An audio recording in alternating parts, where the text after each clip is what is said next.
We're going to be talking about what makes this firm a little bit different, Evans Financial Group. What sets them apart? What is their mission statement? And why do they love serving others? Stay with us today. It's going to be all about what makes them unique. My son Colin joined me about 25 years ago, came right out of college.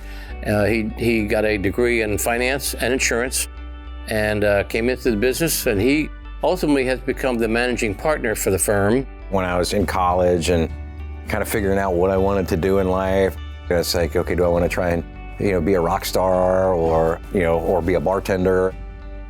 Kind of had a point of, awakening or reckoning, going, do I want to do this the rest of my life? And, maybe it's time that, I can buckle down. And then we have two other advisors that are with us, Jennifer and Micah. So I started with Evans Financial back in 2006. I learned everything from new business, all the administrative side of the business. He and Colin came to me about the same time and were like, hey, have you ever thought about this? So I started advising about 5 years ago. So it will be 18 years in September. 18 years. Yes, ma'am. Wow, yes, ma'am. I know. That's incredible. I worked in construction for about 12 years, but there really was an opportunity to build relationships in that industry. So when I had an opportunity to do something else, to get into the financial world, my first thought was, hey, this is something I can actually help people. I can make their lives better. I can build relationships. In my experience, I find that I learn more by listening than I do talking. God gave you 2 ears and 1 mouth. Thou shalt use them in proportion to the number that God gave you. So we're not tied to one company. I don't have somebody over our shoulder going, hey, did you meet quota? Somebody is not a number that's coming in going, next, thank you, perfect. No, you matter, and I want to take care of you.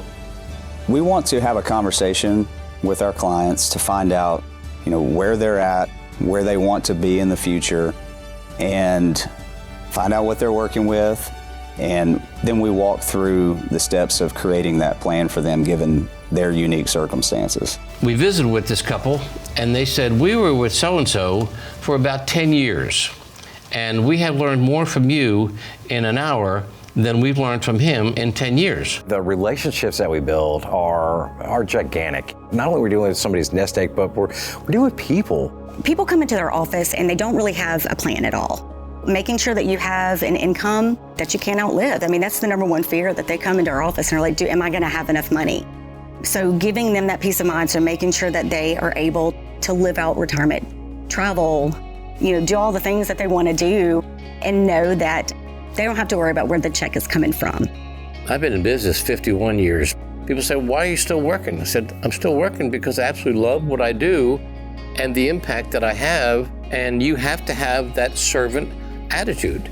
And all of our staff has the attitude that they're going to solve a problem, even if it means going past 5 o'clock. This sounds kind of funny, because I've done this all my life, and said that the standard is we're supposed to do what's in their best interest. Good night, I've been doing that all my life anyway. We want them to feel like family. And there's probably a lot of firms out there where it's a very transactional relationship, but that's the exact opposite of what we want. Doesn't matter if they have 5,000, 500,000, or 5 million, we want to treat them with respect. When you retire, you have 8 more hours a day to spend money. It's like a vacation, except it's a really long vacation. And if we set this up properly, you can live the life that you want without having to have any of those worries or concerns.